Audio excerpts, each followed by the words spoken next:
नाजरीन आदाब, programme money matters में खुशामदेद। मैं आपका मेज़बान अख्तर मलिक। नाजरीन, हमेशा की तरह हमने स्टूडियोज़ में मदऊ किया है अपने मेहमानों को, और सबसे पहले मैं उनका तारुफ करा दूं आपसे। मेरे बाएं जानिब बैठे हैं इनामुल हक साहब, सहाफ़ी हैं, इकनॉमिक्स, बिजनेस और फिनेंस को लेकर इनकी गहरी नज़र है। उनके हमरा बैठे हुए हैं एजाज अयूब साहब।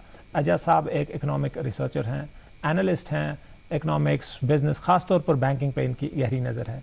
इन दोनों मेहमानान से गुफ्तगू करेंगे, और आज जो हमारा टॉपिक है, जो मौजू हमने चुना है आज की नशिस्त के लिए, वो है कि हम जो बैंकिंग की सर्विसेज हासिल करते हैं मुख्तलिफ बैंकों से या फिनेंशियल इंस्टीट्यूशन से, तो वो मैं अगर बज़माने आसानी कह दूं तो मुफ्त नहीं आता। उसमें कोई कॉस्ट्स होते हैं जो हम देते हैं, बिकॉज लेकिन वो इतनी मुख्तलिफ सर्विसेज होती हैं, इतने सारे उनके कॉस्ट्स होते हैं, तो शायद कभी ना हम उनमें ज़्यादा उन पर गौर नहीं करते, या शायद हमें बहुत सारी चीज़ों का पता भी नहीं होता। लेकिन जब से सिलसिला स्टेटमेंट्स का या ऑनलाइन बैंकिंग का आया, अब हर कोई फ़र्द जो है अपने फाइनेंसेस को लेकर या अपने पैसे को लेकर बैंक्स में या फाइनेंशियल इंस्टीट्यूशंस में काफ़ी मुहतात है, और बड़ी बारीक बीनी से देखता रहता है कि कितना पैसा कट गया है। और आमतौर पर कभी हम देखते हैं कि 50 रुपये इस चार्ज पे कट गए, कोई 100 रुपया उस चार्ज पे कट गया। आज ज़रा हम अपने मेहमानों से जानते हैं ये जितनी भी सर्विसेज हम अवेल करते हैं, बैंक से करते हैं, फाइनेंशियल इंस्टीट्यूशन से करते हैं, एक तो ये कि उनका अपना मैकेनिज्म क्या है कि वो कैसे ऑपरेट करते हैं, क्योंकि लाजमी तौर पे उन्होंने भी बड़े अखराजात करने होते हैं। इतनी बड़ी इमारतें हैं, इतना स्टाफ है, इतना कागज़ लगता है, कंप्यूटर्स हैं, टेक्नोलॉजी है, ये IT जो फराहम करते हैं, तो डेफिनेटली इसका एक कॉस्ट होगा। उनका क्या सिस्टम है कि वो इसको कैसे रिकवर करते हैं। दूसरी ये बात, हम एज कंज्यूमर्स या जो जिनका पैसा बैंक्स में है या फाइनेंशियल इंस्टीट्यूशंस में, हम कौन से इतने ऐसे सारे कॉस्ट देते हैं, या कौन से ऐसे बेनिफिट्स हैं जो हमें पता नहीं है फाइनेंशियल इंस्टीट्यूशंस में या इंस्ट्रूमेंट्स में हैं, जो हमें अवेल करना चाहिए। इस मौजू के साथ सबसे पहले मैं एजाज साहब आपकी तरफ आता हूं। एक बुनियादी सवाल इस टॉपिक को लेकर कि पैसा मेरा है, बैंक ने बड़ी जद्दोजहद की है मुझे ढूंढने में और अपना अकाउंट वहाँ खोलने में, और बाद में मुझे पता चलता है कि बहुत सारे कॉस्ट्स मैं देता हूँ। मैं अपने पैसे को बैंक में रखता हूँ, आप तो बड़े बड़े वादे करते हैं बैंक, और फिर मैं इसके लिए कॉस्ट क्यों दूँ? इसे प्लीज़ ज़रा एक्सप्लेन करते जी, बैंकिंग सिस्टम का जो बुनियादी फंडामेंटल चीज़ें जो है उसमें है कि पब्लिक से डिपॉजिट उठाना जी, और उसी डिपॉजिट को या तो लैंड करना, कर्जे देना, उसी पैसे या इन्वेस्ट करना। ये बेसिक डेफिनेशन है बैंकिंग की। राइट। लेकिन ये सारा निज़ाम चलाने के लिए बैंक में you need people, systems and processes, और एक physical as well as digital infrastructure की जरूरत पड़ती है। तो इट हैज़ कॉस्ट्स। राइट। मैंने आपसे 10,000 रुपये का अकाउंट खुलवाया। पहली चीज़, जितना भी मैंने अकाउंट पैसा पब्लिक से उठाया, I have an obligation towards the regulator. मैंने बैंकिंग के लिए लाइसेंस ली है, वो मुझे रिजर्व बैंक ऑफ इंडिया ने दी है कि आप बैंकिंग ऑपरेट कर सकते हो, आप पब्लिक से पैसा उठा सकते हो, तब जाके आप एक सेफली एक बैंक में रख पाते हैं। Otherwise you cannot put money in anybody's account, right, randomly. अब ये पैसा मैंने उठाया, लेट्स से किसी बैंक ने 100 करोड़ उठाया मार्केट से, पब्लिक डिपॉजिट्स। अब इस 100 करोड़ का 100 करोड़ बैंक के पास अवेलेबल नहीं रहता है, इसमें कुछ पोर्शन इसको RBI के पास कैश की सूरत में रखना पड़ता है, जिसको कैश रिजर्व रेशियो कहते हैं, CRR। 4%, 4.5%, whatever the economic situation, वो reserve bank of India decide करता है। यूं सूचित हेकियो तम खोत तेज यानी स्पीड प्लस बेये प्रत 5G स्मार्टफोनस खतर छ ये बन्योमुत यानी टेक्नोलॉजी प्लस ते। ये क्या छो? Airtel 5G plus. अद काह ते 5G क्या है? इसके अलावा इसी 100 करोड़ का मीन 4 करोड़ चले गए, हम 4 करोड़ एग्जाम्पल लेंगे, और एक रेशियो होता है जिसको स्टैट्यूटरी लिक्विडिटी रेशियो बोलते हैं, SLR। मीन्स आप ये पैसे का एक बहुत बड़ा पोर्शन आप सरकारी सिक्योरिटीज में लगाएंगे। जैसे गवर्नमेंट ऑफ इंडिया बॉन्ड देगा, वो बॉन्ड खरीदेंगे आप इस पैसे से, या कोई स्टेट गवर्नमेंट बॉन्ड देगी, जैसे government of Tamil Nadu, government of Jammu Kashmir. तो बैंक्स को बोला गया है कि 20-21% जो भी SLR का रेशियो सरकार डिसाइड करती है, ये पैसा उसमें लगाएंगे आप। तो बचा कितना? अभी आप अगर 25% इसमें चला गया, 75% ही बचा। उसमें से भी बहुत सी चीजें होती है, जैसे अगर आपने लोन दिया है किसी को, उस लोन में 2 किस्म के लॉसेस होते हैं, एक्सपेक्टेड लॉस और अनएक्सपेक्टेड। एक्सपेक्टेड लॉस होता है जब कोई NPA हो जाता है तो आप प्रोविजनिंग करते हैं, वो भी इसी पैसे से निकलता है। कभी कभार अनएक्सपेक्टेड भी हो जाता है। हाँ, कभी अनएक्सपेक्टेड, जिसमें रिस्क मैनेजमेंट में कैपिटल रखना पड़ता है। वो कैपिटल पोर्शन होता है बेस्ड ऑन योर, हालांकि वो डिपॉजिट का हिस्सा नहीं होता है, वो ओनर सिक्योरिटी होता है जो बैंक ने निकाला होता है। ये हो गए कंप्लायंस कॉस्ट। इसके बाद और कॉस्ट होते हैं कि आपने बैंक में पैसा रखा है, उनको मुलाजिमीन होते हैं, जैसे कि आपने इब्तिदाई कलिमात में बोला, you have systems, you have infrastructure, उसकी ऑपरेशनल एक्सपेंसेस होते हैं। तो ये सारी एक्सपेंसेस कहाँ से निकलती है? पहला जो बैंक का जरिया होता है वो कि लोन दे के लोगों से सूद लेता है, उसको इंटरेस्ट बोलते हैं। तो सबसे बड़ी जो पोर्शन बैंक की इनकम की होती है, इंटरेस्ट इनकम होती है। और इंटरेस्ट इनकम जो होती है उसमें आपके बहुत सारा एक लॉस, क्रेडिट डिफॉल्ट का भी रिस्क होता है कि लोन आपने दिया उसमें से, लेकिन कुछ percentage depending upon the bank, किसी का 5% एनपीए होता है, किसी का 2%, वो वापस नहीं आता है। तो वो लॉस का खतरा होता है। तो हमने देखा पिछले 10-12 साल में हमने देखा इंडियन बैंक्स में बहुत सारा जो क्रेडिट पोर्टफोलियो था वो खराब हो चुका था, बिकॉज पहले ग्लोबल फाइनेंशियल क्राइसिस हुए, रिसेशन आया, बहुत सारी चीजें आई, तो जो बैलेंस शीट पे बहुत बुरा असर पड़ा। तो बैंक्स के जो इनकम है, जो हमने इंटरेस्ट इनकम की बात की, उसके अलावा और एक इनकम होती है जिसको नॉन इंटरेस्ट इनकम कहते हैं। जैसे किसी ने डिमांड ड्राफ्ट बना लिया, उसको चार्ज लिए, किसी ने लॉकर खोला, उसको चार्ज ले लिए।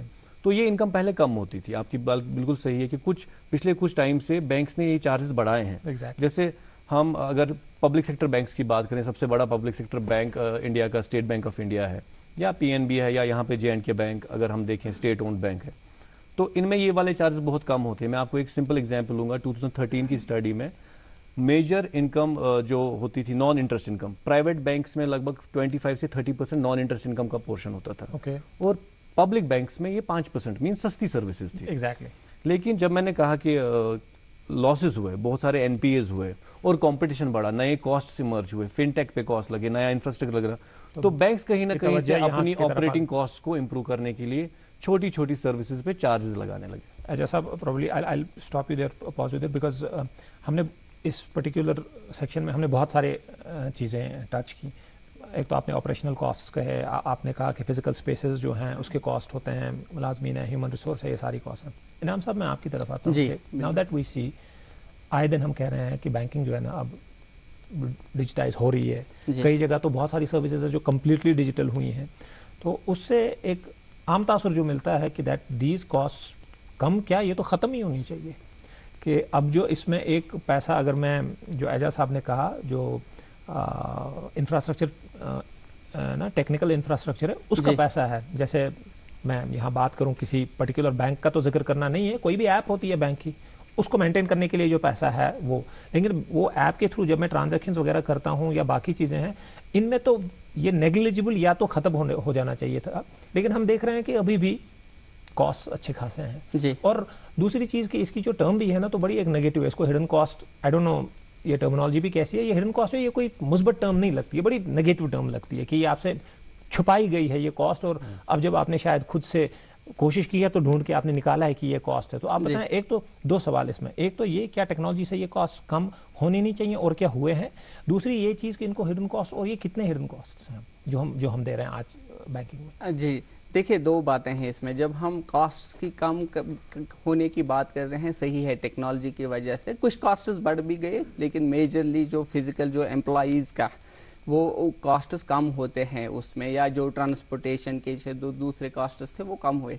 लेकिन क्या चीज़ है कि कॉस्ट्स कम होने के साथ साथ वो कॉस्ट जो कम हुए वो बैंक के हुए। हाँ, एक कस्टमर के नहीं हुआ, क्योंकि बैंक जब काम करता है, एजाज साहब ने बहुत डिटेल से बनाया, एक तो बेसिक बैंकिंग है जहाँ पे, दूसरा बैंक क्या करता है, बैंक आपको बहुत सारी सर्विसेज प्रोवाइड करता है। हाँ, वो सर्विसेज आपको, मतलब पहले आप क्या करते थे, आपको बैंक पे अगर आपको किसी को पैसा देना होता था तो आप फिजिकली मतलब वहाँ से बैंक जाते थे, वहाँ पे लाइन में खड़े रह के वो पैसा वहाँ से निकालते थे। फिर आज आप अपने फ़ोन से डालते हैं, इंटरनेट से डालते हैं, या मतलब अपने फ़ोन पे इंटरनेट से ही, या मतलब एमपे के, तो बहुत सारे ईजी तरीकों से आप ट्रांसफ़र करते हैं, डिजिटली ट्रांसफ़र करते हैं।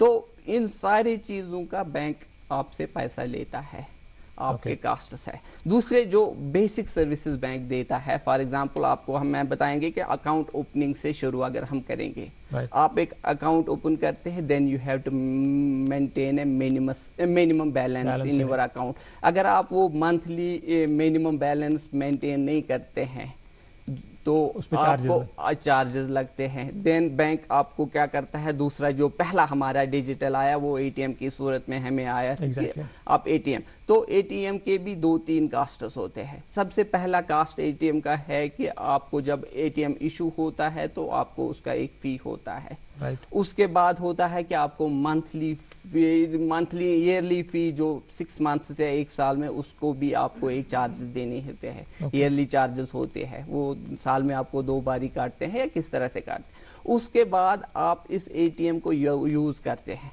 आप कितनी बारी यूज करेंगे इसको। आप अगर वो लिमिट क्रॉस करें, किसी बैंक के पास 5 है, किसी ने 10 रखे हैं, तो अगेन आपको बैंक चार्ज करता है। तीसरी बात है, आप जाते हैं ये एटीएम आप करते हैं बहुत सारे मर्चेंडाइज प्लेसेस पे आप करते हैं यूज, तो जो वो आपका मर्चेंट होता है आपसे पैसा नहीं लेता है बैंक, लेकिन उससे भी वो पैसा चार्ज करता है अगर आप एटीएम से ट्रांजैक्शन करते हैं। तो ये हो गया लाइक इस तरह से। इसी तरह से आप अगर ट्रांसफर्स करते हैं तो उनके भी चार्जेस होते हैं। तो ये जी जी जी सो ये जो समझने की कोशिश करें कि ये जो सारी ईज आई है बैंकिंग में, हाँ, it has come at a cost. It comes at a cost of money, there are no free lunch, exactly जैसे एजाज साहब को कहते हैं। सेकंड, फिर आप इस मनी को मेंटेन करने के लिए बैंक में भी दूसरे, फॉर एग्जांपल आप करते हैं एसएमएस सर्विस आपको होती है, या दूसरी आप इंटरनेट। इवन मैं आपको एक एग्जांपल बताता हूँ। रिसेंटली मैं एक बैंक पे गया, ब्रांच पे, मुझे एक एनुअल स्टेटमेंट चाहिए था। तो मैं गया, मैं एनुअल स्टेटमेंट, उन्होंने वहां से फॉर्म, पहले ये फॉर्म नहीं होता था, तो उन्होंने फॉर्म मैंने जब पढ़ा तो मैंने देखा कि फॉर्म में लिखा है कि इट विल चार्ज, आपको स्टेटमेंट के लिए प्रिंट आउट के लिए एक कास्ट देना है, उसको दे सेड कि 10 रुपीज पर पेज। हाँ, तो मैंने सोचा इज देयर एनी अदर, कहा कि is there any other way कि मैं ये 10 रुपीज नहीं करना, मैं क्योंकि एनुअल स्टेट में बहुत सारे पेज हैं। तो जो वहां पे काउंटर पे बंदा बैठा था उसने कहा कि may be you can ask online, या आप खुद एक्सेस कर सकते हैं। तो देन मैंने ऑनलाइन आस्क किया, वो मुझे फ्री मिला। तो इसमें ये भी और बात मैं ऐड करना था, हमें अवेयरनेस की बहुत ज्यादा जरूरत है हमें, कि हमें कौन सी सर्विस अवेल करनी है, कौन सी सर्विस हमें अपने अकाउंट के साथ लिंक रखनी है, क्या हमें उसका फायदा है कि नहीं है। एग्जैक्टली। आई थिंक एक इम्पॉर्टेंट बात आपने ये भी कही, मैं नाज़रीन को ये भी बता दूं कि कई बार ऐसा होता है कि ऐसा बोलना तो नहीं चाहिए, लेकिन आदतन कई लोग जो हैं अभी भी ब्रांचेस पे जाते हैं, और महज मैं उसको आदतन कहूँगा, जबकि बहुत सारी सर्विसेज हैं जो आपको आपके फ़ोन पे, आपके लैपटॉप पे ऑनलाइन, जो जिसके लिए आपको फिजिकली बैंक जाने की कोई ज़रूरत नहीं है, लेकिन बहुत सारे लोग अभी भी हैं जो आदतन वहाँ जाते हैं। क्योंकि आपने देखा होगा, हमने तो कम से कम देखा होगा कि पिछले 5-10 साल में जो है बैंक्स में जो है फुटफॉल बहुत कम हुआ है ब्रांचेस में, और मेरे ख्याल से एजाज साहब इसका जवाब सही से देंगे। आई गेस शायद ब्रांचेस भी कई बैंक्स की कम हुई होंगी। Retrenchment has been done across, I think even अगर आप बड़ी बैंक्स की बात करें, स्टेट बैंक ऑफ इंडिया की बात करें, जब उन्हें मर्जर किया था, I think bank of Baroda ने 2 बैंक्स को टेक ओवर किया था, देना bank and Vijaya bank. Right. तो बहुत सारी ब्रांचेस की उनकी जहाँ पे footfall, because of introduction of technology, जिसकी वजह से आपके ऑपरेशनल एक्सपेंसेस कैसे कम हो जाते हैं। बेसिकली बहुत सी ट्रांजैक्शंस हमने, अगर नॉर्मली स्टडी का मैं आपको कोट करूंगा कि 80% of transactions in the banking branches are either deposit of money, withdrawal of money और ट्रांसफर। राइट। तो ये तीनों चीजें ऑटोमेट हो सकती हैं through ATMs, cash deposit machines and e banking and mobile banking. Right. तो कोशिश की गई कि fortunately since last 5-7 years mobile internet costs have come down, smartphones have become cheaper, penetration mobile phone की काफी ज्यादा हुई, और इंपॉर्टेंटली फिनटेक बहुत तेजी से आगे बढ़ा, फाइनेंशियल टेक्नोलॉजी जो हुई, जो बेस्ड हुई। और इंडिया का जो रेगुलेशन है, जैसे कि इन्होंने एक बहुत इंपॉर्टेंट बात कही इनाम साहब ने, कि जब भी हम ट्रांजैक्शन करते हैं कार्ड के थ्रू हमको चार्जेस लगते हैं। वो क्यों था? क्योंकि 2 बड़ी global company master card and visa, वो मोनोपोली रखी थी मार्केट पे कि उनके थ्रू सारे ट्रांजैक्शंस होते थे, तो उनको चार्ज देना पड़ता। Banks had to pay them, that's why they used to charge customers. अब इंडिया ने अपना रुपए निकाला, सो दैट इज जो कि जनधन अकाउंट्स में सारे कार्ड्स रुपए बेस्ड है, तो उसमें आप देखेंगे उसमें चार्ज बहुत कम होते हैं, और कुछ में तो बिल्कुल ही नहीं होते। इसी तरीके से अगर आप इंटरनेट के थ्रू ट्रांजैक्शंस करते हैं, वहां पे पेमेंट गेटवेज होते हैं। पेमेंट गेटवेज में आपका जो पेमेंट गेटवे वो चार्ज ले जाता है। अब इंडिया ने यूपीआई लाया, exactly, so that is NPCI का अपना creation, again charges are coming down. तो जितनी हमारी टेक्नोलॉजी की डिपेंडेंस बाहरी चीजों पे थी इंडिया का बैंकिंग सिस्टम पे, इंटरनली तो कॉस्ट ज्यादा थे। अब कन्वीनियंस भी बढ़ी है, कॉस्ट डिफरेंट तरीके के आए हैं, जैसे कि अब चेक अगर बाउंस होता है उसका भी कॉस्ट लगता है, वो अलग चीज है। लेकिन जो ट्रांजैक्शंस की जो कॉस्ट है या थर्ड पार्टी ऑपरेशंस बैंकिंग हाँ, थे वो डाउन हो गए, वो कम हो रहे हैं। लेकिन जैसे कि मैंने कहा कंपटीशन बहुत ज्यादा बढ़ा है, बैंक के जो मार्जिन है वो बहुत कम हो रहे हैं और लॉसेस बढ़े हैं पिछले 8-10 साल में because of recession, because of global conditions. Bank बहुत बड़े बड़े कॉर्पोरेट फेलियर्स हुए इंडिया में, बहुत सारे एनपीएज हुए, हमने बहुत बड़े नाम सुने। उस वजह से बैंक्स का स्ट्रेस जो है वो स्लोली एंड ग्रेजुअली शिफ्ट कर रहे हैं कि हम नॉन इंटरेस्ट इनकम को ज्यादा बढ़ाएं। हालांकि बैंकिंग इंडिया में वेल रेगुलेटेड है, आरबीआई के तहत हर एक चार्ज, हर एक interest rate that is regulated. लेकिन कुछ पोर्शन, जैसे हम सेविंग बैंक अकाउंट की बात करें, उसमें आपको आरबीआई बोलता है कि आपको मिनिमम इतना परसेंटेज ऑफ इंटरेस्ट रेट देना है, आप इससे ज्यादा भी दे सकते हैं। कुछ बैंक जो नए बैंक्स हैं वो बोलते हैं हम 3.5 नहीं देंगे, हम 6% देंगे, लेकिन आपको हमारे पास 1 लाख मिनिमम बैलेंस रखना पड़ेगा। So they are in a way mathematically ऐसा मॉडल बना है कि वो आपका एक टर्म डिपॉजिट की तरह बनता है, क्योंकि 1 लाख बंद रखना है, जो कि आपको टर्म डिपॉजिट पे ऑलरेडी मिल रहा है। So banks are playing with numbers so that अपनी प्रॉफिटेबिलिटी बढ़ाएं। ऐसा कुछ नहीं है कि कंज्यूमर के राइट्स को कुछ ऐसा किया जाए, because banking system is well regulated India and RBI is making sure that consumer should not be taken for a right. Exactly, I think very important. इसे एक और नुक्ते की तरफ इनाम साहब मैं आता हूँ कि टेक्नोलॉजी का ज़्यादा से ज़्यादा इस्तेमाल हो रहा है।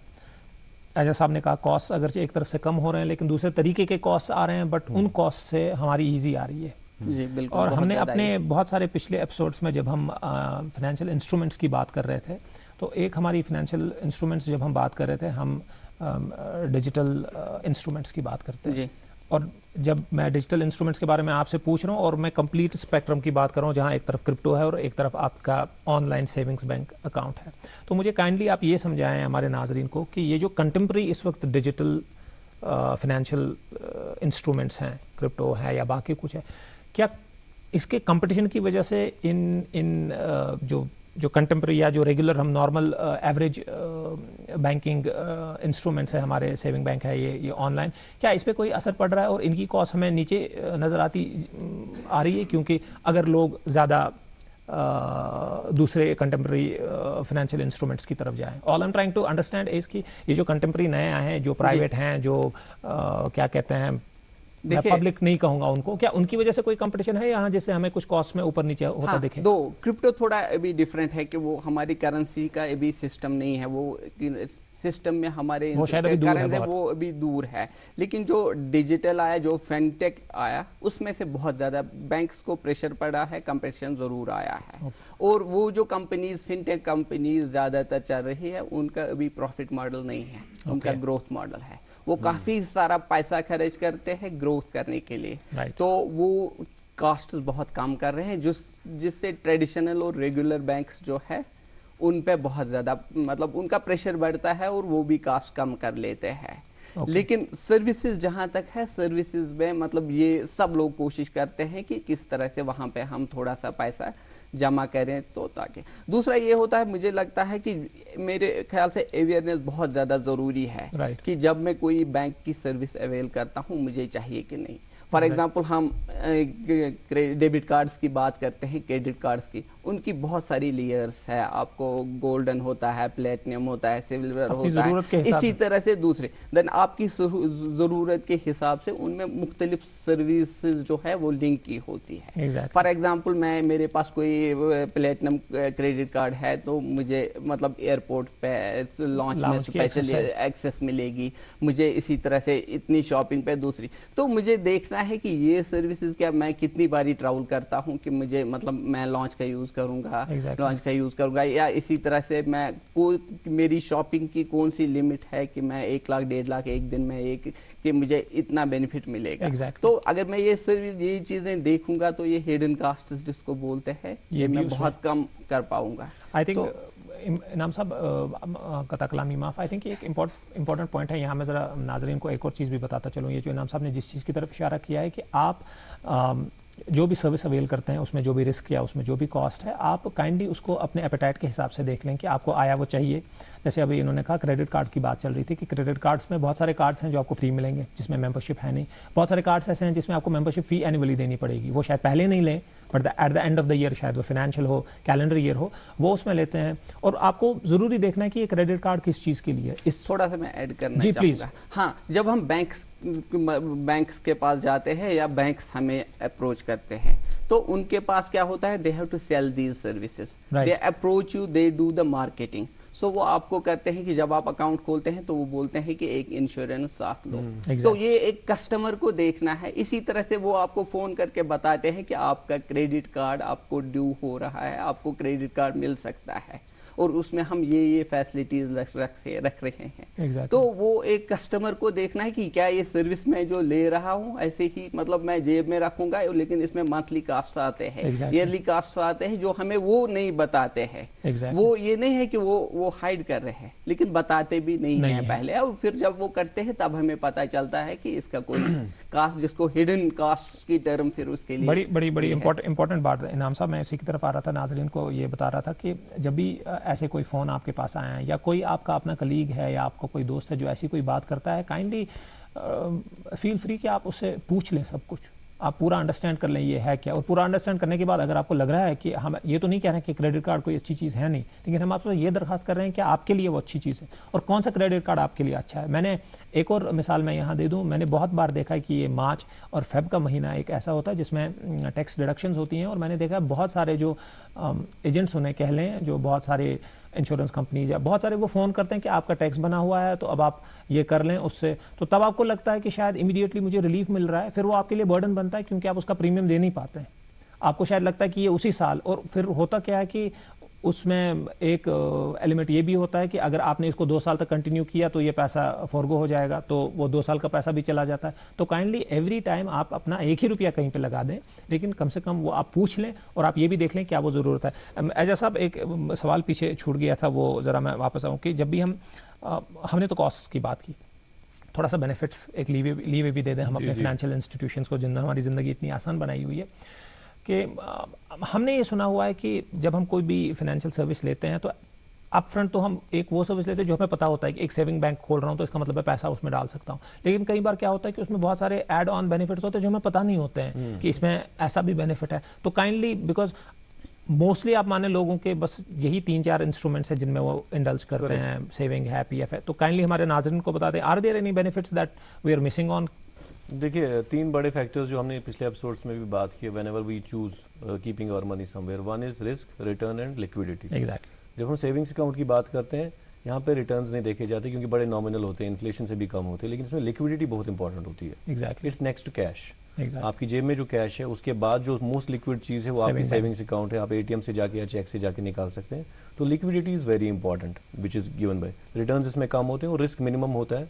ये इंपॉर्टेंट है कि अगर आपका बैंक बैंकरप्ट हो जाता है तो 1 लाख तक आपको इंश्योरेंस है वो सरकार, भारत सरकार देती है। मीन्स अगर आपका बैंक डिफॉल्ट हो गया, मीन्स ये नहीं है, तो आपका जो अकाउंट है up to 1 lakh government of India वो इंश्योर्ड है। So which means there is a risk is taken care of up to 1 lakh। रही बात अब अकाउंट टाइप्स होते हैं, हर एक बैंक, वो पब्लिक सेक्टर बैंक हो या प्राइवेट बैंक हो, इनकी रेंज ऑफ सेविंग्स अकाउंट होती है। सबसे बेसिक होता है नो फ्रिल्स अकाउंट, जिसमें आपको एक एग्जांपल जनरल अकाउंट की मिलेगी, जो कि बड़ी वाइड स्केल पे चला, जिसमें आपको मिनिमम बैलेंस की रिक्वायरमेंट नहीं है, आपको एक कार्ड भी मिलता है, रुपए कार्ड, उसमें आपको एक बेसिक सी ट्रांजेक्शन्स की फ्री होती है, लेकिन उसमें डिजिटल बैंकिंग नहीं मिलती है।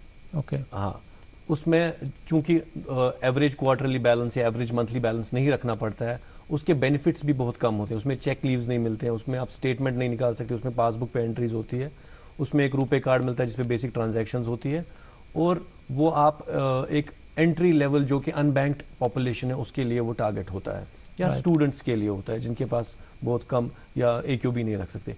इसके अलावा आते हैं फिर general savings account. General savings account में आपका एक ATM कार्ड होता है जिसमें एक लिमिट अच्छी होती है, मतलब 20-40 हज़ार तक भी, 50 हज़ार तक भी कुछ बैंक एलो करते हैं, पर डे आप निकाल सकते हैं। उसमें आपकी डिजिटल बैंकिंग के सारे प्लेटफॉर्म्स होते हैं, मोबाइल, ई-बैंकिंग वगैरह, उसमें आप इसके अलावा फिर आते हैं प्रीमियम सेविंग्स अकाउंट, जिसमें कुछ लोग अपनी ब्रांडिंग के हिसाब से गोल्ड बोलते हैं, कुछ लोग प्लैटिनम बोलते हैं, कुछ लोग पिंक अकाउंट्स बोलते हैं। तो डिपेंडिंग अपॉन द बैंक उन्होंने अपनी एक लेबल दिया, अपना ब्रांड नेम दिया है प्रीमियम अकाउंट्स के लिए। प्रीमियम अकाउंट्स में क्या होता है, आपने देखा होगा कि जब हम एटीएम से कैश निकालते हैं तो उसकी एक लिमिट होती है। अगर हम J&K बैंक की बात करें तो 40,000 का लिमिट है दिन का। लेकिन अगर आप J&K बैंक का ही कोई बेटर लेंगे या SBI का या HDFC का बेटर लेंगे, उसमें आप 1 लाख तक भी विड्रॉ कर सकते हैं पर डे। इसमें आपको नंबर ऑफ डिमांड ड्राफ्ट्स कितने महीने में बनेंगे, उसमें कुछ बैंक्स फ्री में बना के देते हैं। उसमें चेक लीव्स कितने होंगे आपके चेकबुक में, वो बहुत सारे, किसी जो बेसिक जनरल अकाउंट में 20 लीव्स होंगे, इसमें आपको 100 लीव वाला मिलता है। राइट। इसके अलावा आपको अगर आप लॉकर फैसिलिटी लेंगे तो उसमें आपको कुछ इंसेंटिव्स मिलते हैं। जो जनरल सेविंग अकाउंट है उसमें IMPS में बहुत सारे बैंक्स चार्जेस नहीं, कम चार्जेस काटते हैं। जब आप प्रीमियम लेते हैं उसमें IMPS अगर आप ट्रांजैक्शन करते हैं from one bank to another instant transaction, उसमें कोई चार्जेस नहीं करते।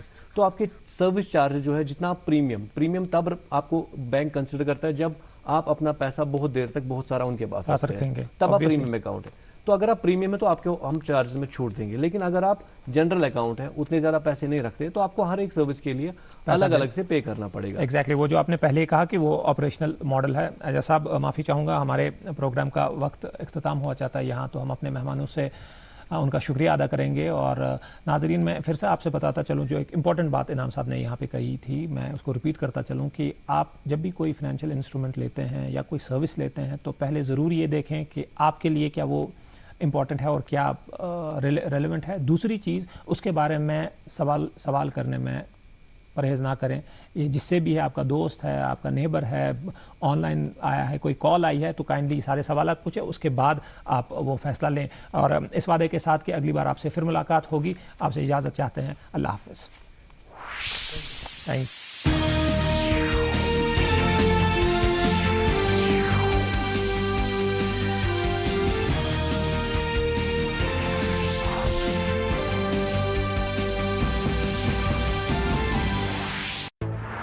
सोचित हेकियो तम खोत तेज यानी स्पीड प्लस बेये प्रत 5G स्मार्टफोनस खतर छियो बन्योमुत यानी टेक्नोलॉजी प्लस ते। ये क्या छो?